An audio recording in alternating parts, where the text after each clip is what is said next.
Welcome back to Corruption, Crime, and Compliance, where we focus on practical solutions to today's compliance challenges. Winston Churchill said, however beautiful the strategy, you should occasionally look at the results.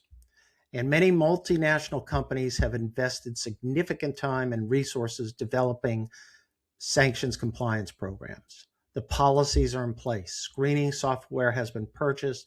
Employees receive annual training.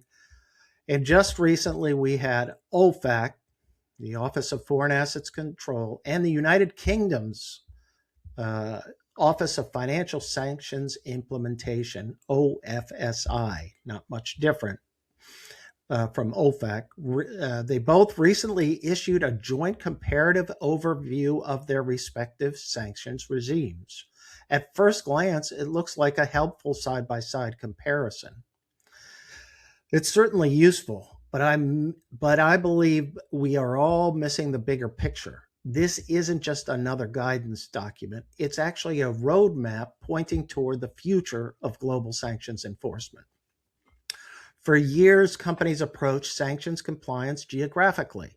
One team focused on OFAC, another team monitored UK and EU. That organizational structure made sense. Today, however, international business rarely follows these organizational charts. A single transaction may involve a US bank, a UK insurer, a European freight forwarder, a Singapore trading company, and a Middle Eastern customer. Risk crosses borders. Regulators increasingly do as well. So OFAC and OFSI have steadily expanded their cooperation, and this joint guidance is another reflection and another point in terms of reflecting their cooperation. They're coordinating, they're comparing notes. It's not surprising since in the FCPA area, we had DOJ and the SFO coordinating in a number of contexts. One of the strengths of the guidance, when you look at it, is it carefully explains where the two systems overlap and where they differ. For example, both agencies impose strict liability for most civil sanctions violations. Both encourage voluntary self-disclosures. Both issue general and specific licenses. Both expect companies to maintain effective compliance programs supported by good documentation and timely reporting. But the similarities shouldn't cause companies to overlook a few of these important differences. Take ownership rules. Most compliance professionals know OFAC's famous 50% rule. OFSI also considers ownership, but places significant emphasis on control, not just the amount of ownership.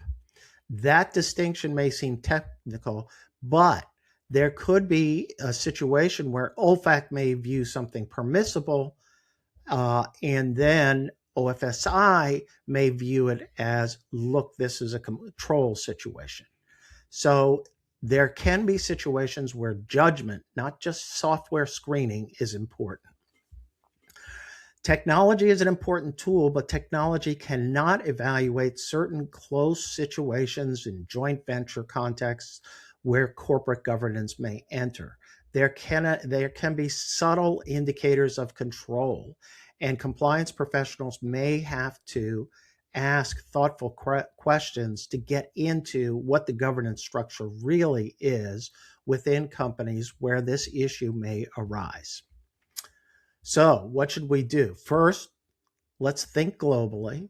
Stop designing sanctions compliance country by country. Build an enterprise-wide sanctions framework so that you can satisfy multiple regulators.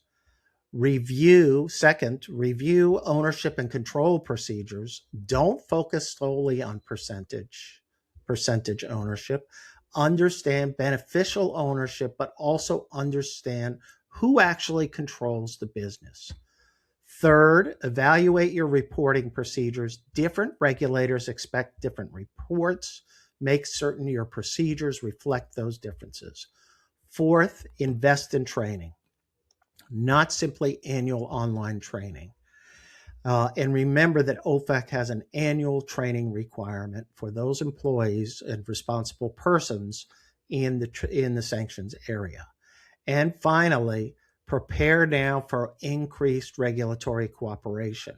That's where this is going. That's the direction that OFAC and OFSI are going.